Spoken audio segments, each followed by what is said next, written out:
Shalom saudara yang kasih dalam Tuhan. Kembali kita berjumpa dan saat ini kita mau sama-sama membaca dan merenungkan firman Tuhan di ibadah online kita pada tanggal 31 Januari 2021.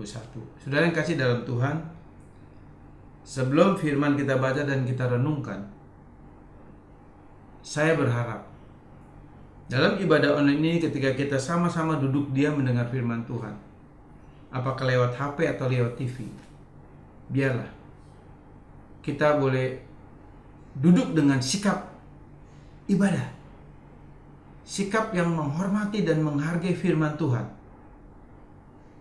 bukan duduk santai sambil angkat kaki, minum kopi atau lain sebagainya. Tapi mari kita fokus sama-sama menghormati dan menghargai firman Tuhan. Saya percaya walaupun ibadah online ini di rumah kita masing-masing, saya percaya Tuhan hadir. Secara pribadi Dia berfirman kepada kita masing-masing. Oleh sebab itu hargai kehadiran Tuhan, hargai firman Tuhan, yang mana saat ini kita akan membaca dan merenungkan firman Tuhan.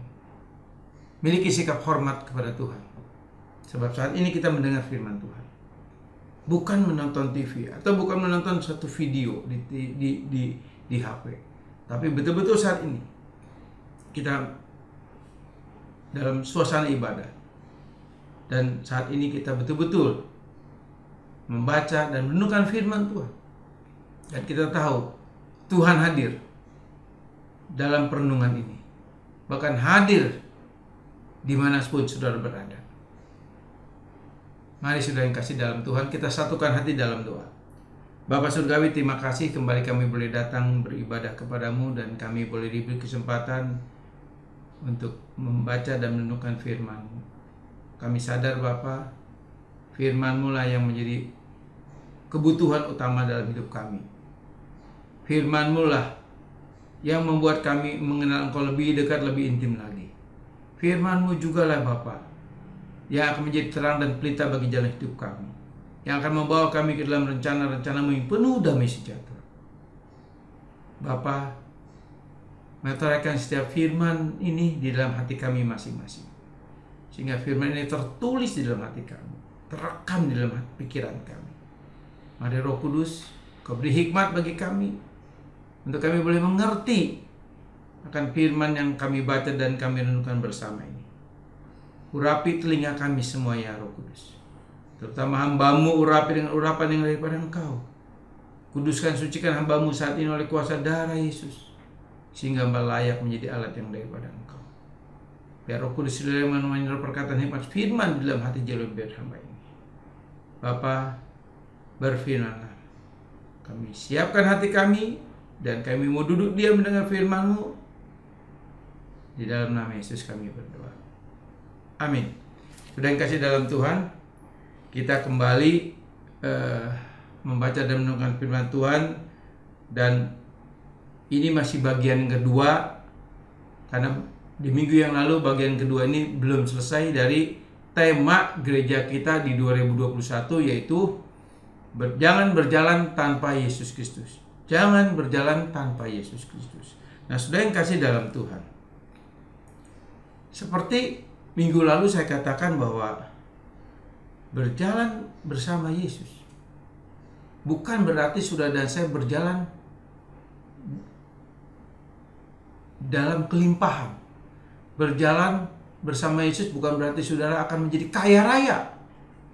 Bukan berarti saudara mengalami dan terima mujizat demi mujizat. Bukan berarti saudara dipulihkan dan dipulihkan, yang sakit disembuhkan, yang miskin diperkaya. Nah, saudara yang kasih dalam Tuhan, Tuhan gak pernah janji seperti itu. Tapi yang Tuhan katakan sangat jelas di dalam Yohanes pasal 16. Kalau kita ikut Yesus, kalau kita percaya Yesus, kalau kita berjalan bersama Yesus, kita akan mengalami aniaya. Ini jelas sekali saudara. Aniaya. Kenapa? Kok kita harus mengalami aniaya? Nah saudara, aniaya ini bisa terjadi karena memang dunia membenci Yesus. Kalau dunia membenci Yesus, pasti dunia juga membenci kita sebagai orang yang percaya.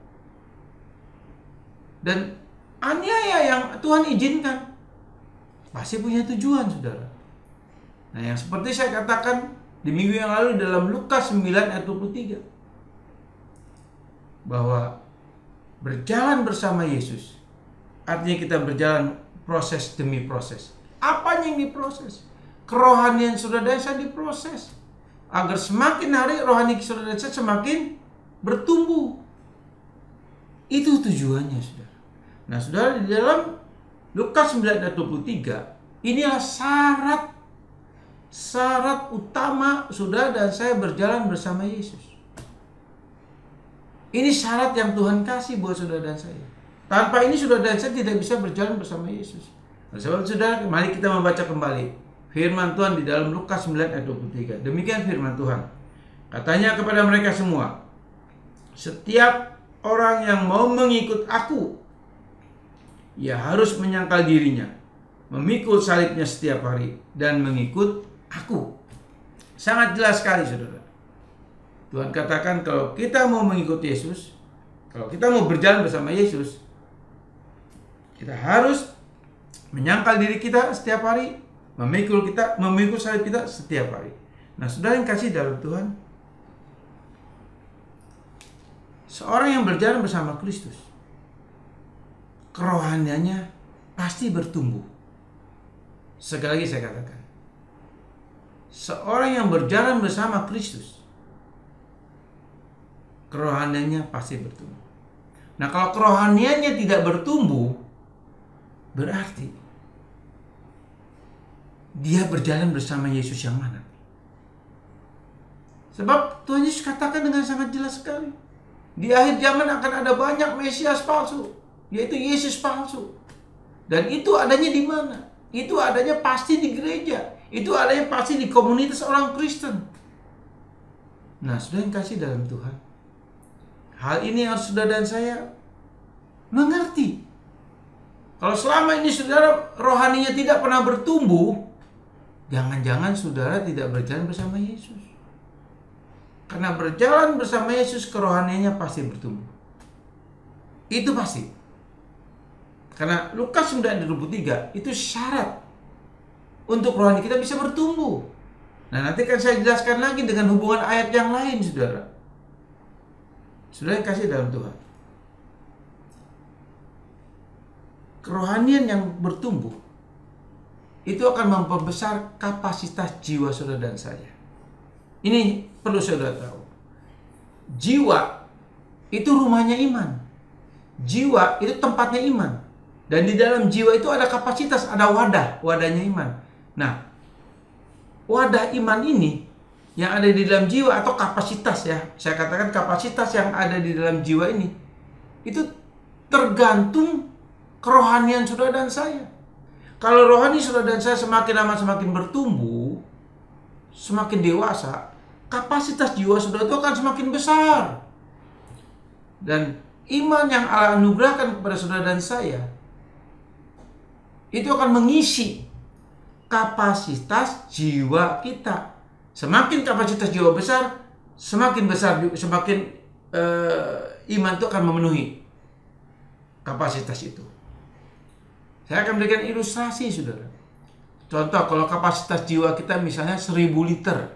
Ini ilustrasi. Iman itu akan memenuhi cuma 1000 liter. Sesuai dengan kapasitas jiwa kita. Tetapi kalau misalnya kapasitas jiwa kita 1 juta liter, iman itu akan memenuhi 1 juta liter. Dan untuk membesar kapasitas jiwa, syaratnya rohani saudara dan saya harus bertumbuh. Tanpa pertumbuhan rohani, kapasitas jiwa nggak akan semakin besar. Iman yang saudara dan saya miliki, yang Allah berikan kepada kita, sebab kita tahu iman adalah anugerah yang Allah berikan kepada saudara dan saya. Kita bisa percaya kepada Yesus itu anugerah. Bukan berarti kita cita-cita ingin percaya Yesus, tidak. Dan semua ini anugerah. Anugerah yang Allah berikan kepada kita sehingga kita bisa percaya pada Yesus. Nah, saudara yang kasih dalam Tuhan, Roma 5 ayat 2 dengan sangat jelas sekali. Kita diberikan iman untuk terima kasih karunia Allah di dalam Yesus Kristus Tuhan. Hanya lewat imanlah kita, saudara dan saya, menerima kasih karunia Allah di dalam Yesus. Tanpa iman kita nggak akan bisa menerima kasih karunia Allah. Nah, saudara, saya katakan, iman Petrus, iman Paulus, iman Yakobus, dan iman rasul-rasul lain itu dengan iman saudara dan saya itu sama, tidak ada bedanya. Sama, tidak ada bedanya. Yang membedakan adalah kapasitas jiwa saudara dan saya dengan para rasul. Mereka punya kapasitas jiwa yang unlimited, sehingga iman yang Allah berikan memenuhi kapasitas jiwa yang unlimited dan jiwa mereka. Sebab kerohanian rasul-rasul kita tahu begitu luar biasa, sangat kerohaniannya betul-betul udah masuk level 4, saudara. Artinya level 4 level yang sempurna. Mereka punya kapasitas jiwa yang besar karena rohani mereka itu luar biasa sekali, saudara. Contoh, saudara, Petrus punya pengalaman iman, saudara.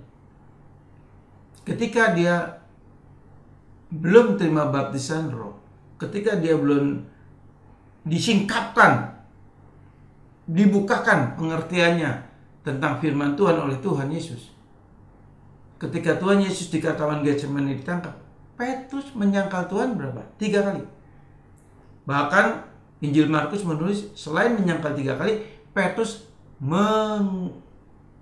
mengutuki Yesus. Mengutuki Yesus. Bayangkan, seorang rasul bisa menyangkal dan mengutuki Yesus. Seorang rasul. Lalu apakah imannya saat itu hilang? Tidak. Tapi saat itu Petrus kapasitas jiwanya kecil. Mungkin 1000 liter, mungkin 100 liter. Dan kalau dia misalnya punya kapasitas jiwa cuma 100 liter, berarti imannya cuma 100 liter memenuhi kapasitas jiwa Petrus. Otomatis imannya lemah, saudara. Karena memenuhi kapasitas jiwa yang kecil. Sehingga Tuhan katakan sebelum Petrus menyangkal Tuhan Yesus ingatkan kepada Petrus, Petrus, aku berdoa supaya imanmu jangan gugur. Nah, ini bicara apa? Ini bicara kapasitas, saudara. Bicara kapasitas, saudara. Tapi kalau kita lihat ketika Petrus dipulihkan Tuhan, lalu Petrus menerima baptisan roh, dan akhirnya kita tahu Petrus menjadi saksi Kristus yang luar biasa, yang militan sekali, saudara. Sehingga ketika dia diperhadapkan dengan mahkamah agama Yahudi, dia dengan sangat berani menentang. Dia dengan sangat berani menjawab semua pertanyaan-pertanyaan mahkamah agama Yahudi saat itu. Bahkan dia berani katakan, lebih baik mana mentaati perintah Tuhan, mentaati perintah manusia, atau mentaati perintah Tuhan? Petrus katakan, saya lebih memilih mentaati perintah Allah. Nah, ini kenapa? Karena Petrus kapasitas jiwanya jadi besar, dan iman yang Allah anugerahkan kepada Petrus semakin besar. Dan akhirnya Petrus punya keberanian yang luar biasa karena kapasitasnya besar. Karena rohaninya terus bertumbuh dengan luar biasa sekali. Pertumbuhan rohaninya sangat luar biasa bertumbuh. Nah, saudara yang kasih dalam Tuhan, kalau kita lihat juga Stefanus, dia sebagai diaken yang diangkat oleh para rasul, dan dialah salah satu orang Kristen pertama yang mati syahid, menjadi martir karena dia menjadi saksi Kristus. Kita lihat luar biasa Stefanus, imannya itu sangat besar. Sebab Kisah Rasul pasal 6 dengan sangat jelas sekali bahwa dikatakan Stefanus orang yang penuh roh. Stefanus orang yang punya rohaninya luar biasa. Artinya rohaninya bertumbuh. Jadi berarti kapasitas jiwanya besar sekali. Sehingga dengan penuh keberanian Stefanus bersaksi. Bahkan ketika dia dirajam, dia melihat kemuliaan Yesus, dan dia mati dalam kemuliaan Tuhan. Bahkan dia katakan apa? Jangan timpakan, jangan dosa itu ditimpakan kepada mereka, sebab mereka nggak tahu apa yang mereka perbuat. Ini luar biasa karena imannya, saudara. Saudara yang kasih dalam Tuhan. Sekarang saya mau bawa saudara untuk memahami dan mengerti bagaimana supaya kerohanian saudara dan saya bertumbuh. Sebab ketika rohani saudara semakin lama semakin bertumbuh, otomatis kapasitas jiwa saudara semakin besar. Nah, semakin besar kapasitas jiwa saudara, akan semakin besar pula iman yang akan memenuhi kapasitas itu, jiwa itu. Nah, saudara, di dalam Lukas pasal 8 ayat 14, kita akan baca. Lukas pasal 8 ayat 14. Saya akan bacakan, saudara. Lukas 8 ayat 14. Demikian firman Tuhan. Yang jatuh dalam semak duri ialah orang yang telah mendengar firman itu, dan dalam pertumbuhan selanjutnya mereka terhimpit oleh kekhawatiran dan kekayaan dan kenikmatan hidup, sehingga mereka tidak menghasilkan buah yang matang. Nah, sudah yang kasih dalam Tuhan, di dalam Lukas 8 ayat 14 ini Tuhan Yesus memberikan perumpamaan tentang 4 jenis tanah. Nah, 4 jenis tanah ini berbicara mengenai posisi orang Kristen, yang mendengar firman Tuhan. Seperti saudara dan saya saat ini, kita sama-sama membaca dan merenungkan firman Tuhan. Nah, sekarang di dalam hati saudara ini, jenis tanah apa yang ada di dalam hati saudara? Apa tanah hati yang di pinggir jalan? Di tanah hati yang berbatu-batu? Di tanah hati yang bersemak belukar? Atau di tanah hati yang subur? Nah, kalau saudara punya jenis tanah yang 3 ini, di pinggir jalan, tanah yang berbatu, dan tanah yang bersemak beri, saya yakin firman Tuhan katakan sudah nggak akan bertumbuh. Bahkan mungkin kapasitas jiwa saudara 0. Nah, kalau kapasitas jiwa saudara 0, jangan-jangan saudara ini Kristen palsu. Nah, saudara yang kasih dalam Tuhan, ini jelas sekali. Ini Tuhan memberikan satu ungkap pengertian bahwa kerohanian saudara dan saya tidak akan pernah bisa bertumbuh, bahkan tidak memiliki buah yang matang, artinya gagal. Nah, berarti ini bicara siapa? Di dalam Lukas 8 ayat 14 ini bicara mengenai Kristen dalam tanda kutip, saudara, Kristen palsu. Sebab pohonnya tidak berbuah. Bahkan di dalam Injil Matius juga ditulis pohonnya malah tidak berbuah, saudara. Nah, saudara, kalau kita lihat di sini, penyebabnya apa? Penyebabnya adalah natur kedagingan kita yang bersumber dosa inilah yang mendominasi hidup saudara dan saya.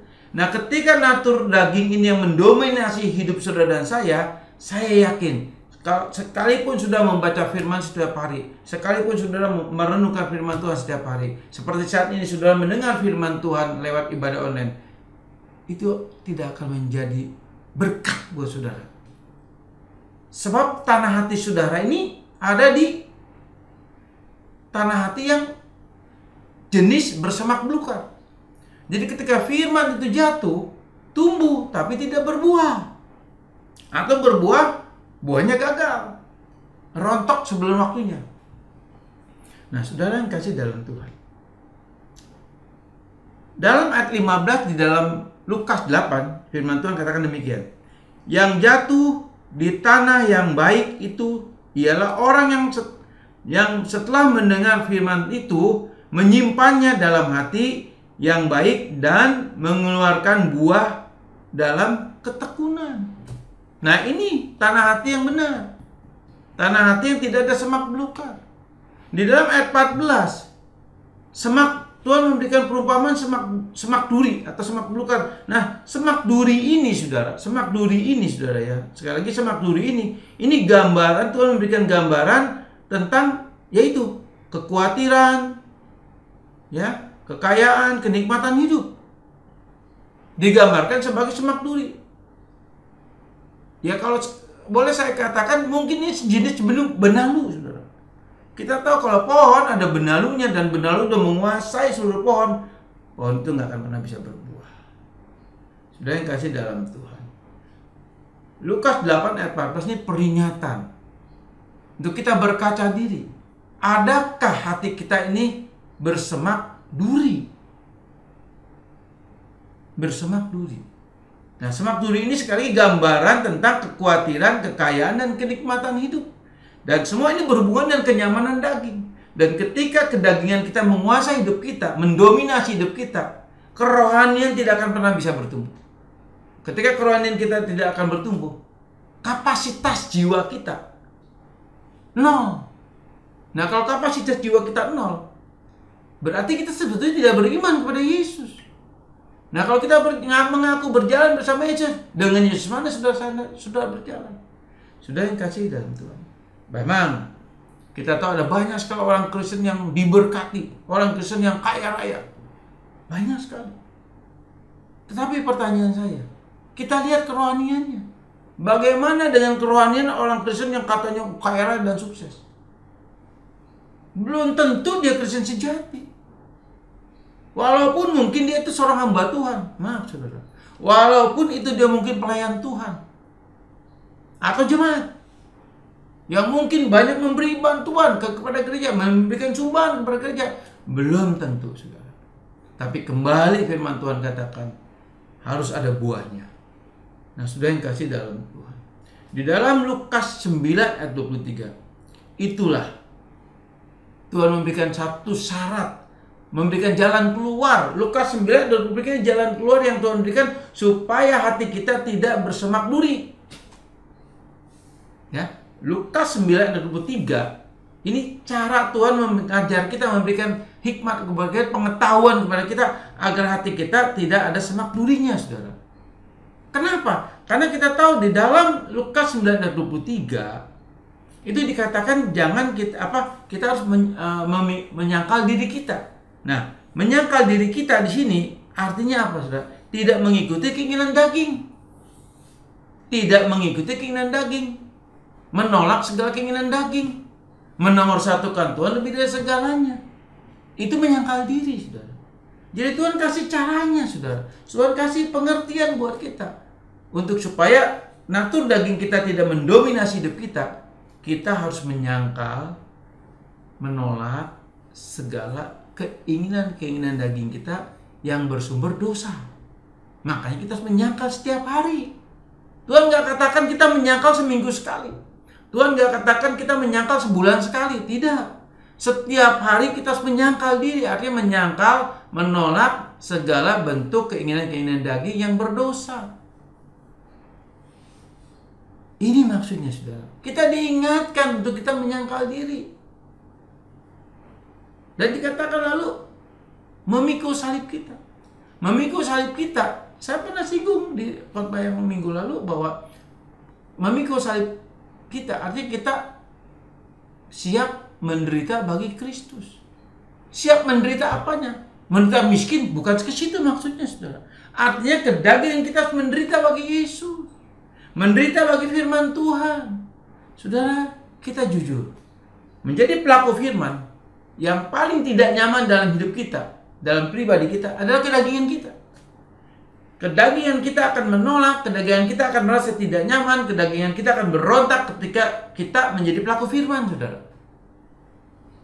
Nah, dikatakan memikul salib kita. Artinya siap menderita. Menderita apa? Kita harus menderita secara natur tubuh dosa ini. Artinya menderita di sini bukan pengertian hidup susah, hidup miskin, bukan ke situ maksud saya, saudara. Tapi menderita di sini artinya kita mematikan, menyalibkan keinginan daging yang membuat kita jatuh dalam dosa.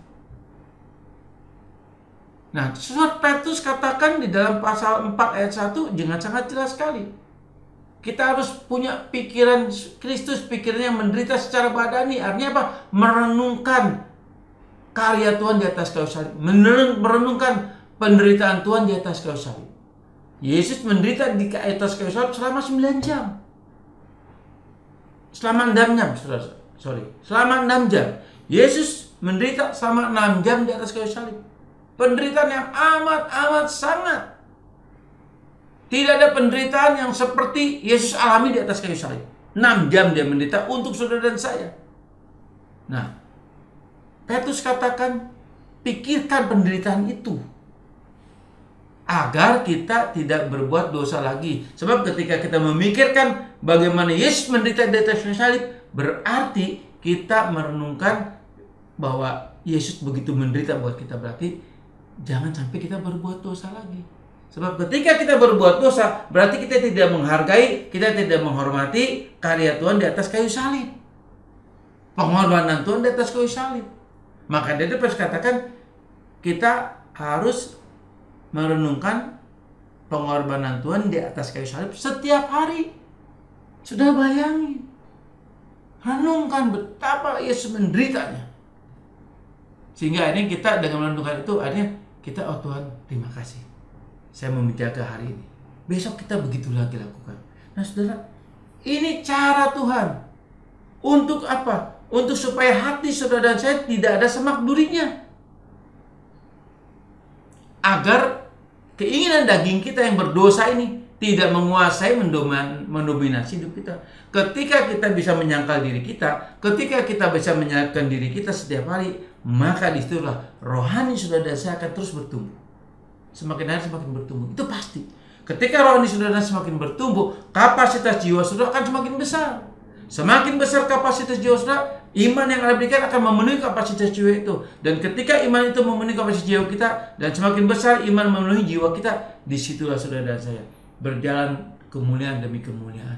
Disitulah saudara baru mengalami betapa dahsyatnya iman kita, betapa dahsyatnya kuasa iman itu, betapa dahsyatnya kemuliaan Tuhan itu. Dan saya percaya ketika kapasitas jiwa kita semakin besar, saya percaya kita berjalan bersama Kristus dalam kemenangan demi kemenangan, kemuliaan demi kemuliaan, pemeliharaan demi pemeliharaan yang sempurna. Dan saya percaya itu sesuatu yang luar biasa.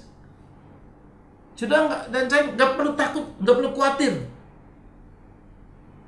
Sebab ketika semakin besar kapasitas, disitulah iman akan menjaga dan iman akan mengakhirkan kemuliaan-kemuliaan Tuhan yang luar biasa. Sehingga dari setiap hari saudara dan saya berjalan demi kemuliaan bersama Allah. Berjalan bersama Kristus, kita berjalan dengan mujizatnya. Kita berjalan bersama Kristus, berjalan dengan kuasanya. Artinya apa? Karena kita bisa berjalan bersama Kristus, berjalan dengan mujizatnya, berjalan dengan kuasanya. Karena apa? Sekali lagi karena iman kita semakin besar yang memenuhi kapasitas jiwa kita. Dan itu sekali lagi kapasitas jiwa kita bisa semakin besar kalau rohani saudara semakin bertumbuh. Bagaimana rohani kita bisa menjadi bertumbuh? Yaitu kita harus menyalipkan kedagingan kita, menyangkal kedagingan kita setiap hari. Itu syarat yang Tuhan berikan kepada saudara dan saya. Sebetulnya saudara, saya masih menjelaskan di ayat 14 ini mengenai semak duri itu apa, kekayaan itu apa, kenikmatan dunia karena waktu saudara. Tapi intinya saudara, Lukas 8 ayat 14 ini tidak akan menjadi kenyataan, tidak akan menjadi sesuatu yang kita alami, maksud saya kita alami. Tapi kenapa? Karena kalau kita sudah menyangkal diri dan menyalibkan kedagingan kita, maka yang terjadi adalah Lukas 8 ayat 15. Kembali saya bacakan. Yang jatuh, ini bicara firman Tuhan. Yang jatuh di tanah yang baik itu ialah orang yang setelah mendengar firman itu menyimpannya dalam hati yang baik dan mengeluarkan buah dalam ketekunan. Nah, jadi posisi hati saudara akan menjadi posisi tanah yang baik, tanah yang siap ditabur benih firman, tanah yang siap bertumbuh, menumbuhkan buah, tanah yang subur, yang memberikan nutrisi kepada pohon iman kita, yang ada berbuah, saudara. Saudara yang kasih dalam Tuhan. Jadi saudara harus tahu akan hal ini. Jadi betapa pentingnya hidup kita ini. Sebagai seorang Kristen sejati, kita harus berjalan bersama Kristus. Ketika kita berjalan bersama Kristus, rohani saudara saya pasti bertumbuh. Rohani saudara pasti bertumbuh. Kenapa bertumbuhnya? Karena syarat Lukas 9 ayat 23, menyangkal diri dan memikul salib, itu menjadi satu pegangan hidup saudara saya. Itu menjadi hal yang utama dalam kehidupan saudara saya setiap hari. Dan ketika kita menyangkal diri kita setiap hari, ketika kita memikul salib kita setiap hari, berarti kita memperkecil dan ada yang mematikan semua keinginan daging kita secara bertahap, saudara. Dan akhirnya ketika kedagingan kita disalibkan, ketika kita menyangkal diri kita, ada yang menyangkal keinginan daging kita, maka disitulah rohani saudara dan saya akan semakin bertumbuh. Dan semakin rohani saudara dan saya bertumbuh, kapasitas jiwa akan semakin besar. Dan iman akan memenuhi itu semua. Dan ketika saudara dan saya memiliki kapasitas jiwa yang besar, akhirnya apa? Saudara dan saya berjalan kemuliaan demi kemuliaan. Saudara yang kasih dalam Tuhan, firman Tuhan tidak saya panjangkan. Mari kita satukan hati dalam doa. Bapa Surgawi, terima kasih buat renungan firman di minggu ini Bapa. Biar Kau berkati firman yang sederhana ini menjadi suatu pengertian buat kami. Ajar kami untuk mengerti sesuai dengan kemampuan kami masing-masing. Roh Kudus tolong, Engkau yang tahu persis pengertian-pengertian daya tangkap kami masing-masing berbeda. Tetapi biarlah Roh Kudus yang menjadi guru agung kami, yang menjadi pencerahan bagi kami, yang memberikan kepada kami pewahyuan, yang memberikan kepada kami pencerahan, sehingga kami betul-betul mengerti firman yang kami baca dan kami renungkan bersama pada saat ini. Dan firman ini betul-betul jatuh di tanah hati kami yang subur, tanah hati kami yang baik, sehingga firman itu akan bertumbuh, berakar dan berbuah. Dan hati kami boleh bersih, tidak ada lagi semak duri, tidak ada lagi yang berbatu-batu, tetapi hati kami betul-betul menjadi tanah yang baik. Bapa, ajar kami dan tolong kami. Roh Kudus, kami sadar tanpamu kami tidak bisa. Hanya Engkau Roh Kudus yang bisa menolong kami, yang memampukan kami, yang memberi kekuatan bagi kami, yang selalu mengingatkan kami setiap hari untuk kami menyangkal diri kami, yaitu menolak segala keinginan-keinginan daging yang berdosa, tidak menuruti keinginan-keinginan daging yang berdosa, dan menyalibkan kedagingan kami, agar kami juga boleh merenungkan pengorbanan Tuhan di atas kayu salib setiap harinya. Tolong kami Roh Kudus, mampukan kami, sehingga ketika kami bisa menyangkal dan menyalibkan kedagingan kami setiap hari, kami percaya semak duri tidak ada dalam hati kami, bebatuan tidak ada dalam hati kami, tapi yang ada adalah tanah hati yang subur. Roh Kudus, ajar kami, tolong kami, pimpin setiap langkah kami. Sebab kami mau berjalan bersama Kristus. Kami mau memperbesar kapasitas jiwa kami, agar iman yang Kau berikan bagi kami bisa memenuhi kapasitas jiwa kami. Semakin besar kami percaya kapasitas jiwa kami, semakin besar juga iman yang memenuhi kapasitas kami. Dan kami percaya kami akan berjalan kemuliaan demi kemuliaan, mujizat demi mujizat. Terima kasih Bapa untuk semuanya. Dalam nama Yesus kami berdoa. Amin.